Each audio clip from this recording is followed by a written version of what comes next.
Anyway, the interesting thing is spacecraft carry most of everything. It's called backups, right? Sure. There's a great story. I'm going to digress here. I want to tell a funny story. Some years ago, I met Dennis Weaver for the first time. He's one of my heroes, played Marshall McLeod. Yes.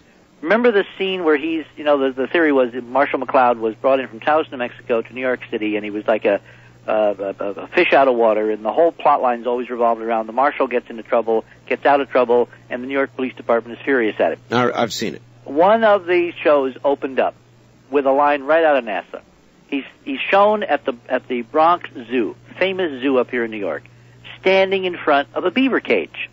And the zoo director is looking at him and says, Marshall, we asked you to come over because, you kind of have experience with these critters out there in the West. We have a problem with our beaver. He's really sad. And we can't get him to eat and can't get him to do anything, and, can you help? And Dennis stands there, as McLeod, and looks down at the beaver and, kind of twirls his hat, and he says, well, I see your problem. You don't have a BB. And the curator says, what's a BB? Dennis drawls, you don't have a backup beaver. Two? Yep. Noah? Two beavers. Anyway, yes. So NASA had a backup of everything, including beavers. If they ever would carry a beaver into space, there'd be two of them. They had a backup computer. Guess what, Art? They discussed, but they never sent the reboot command to the backup computer.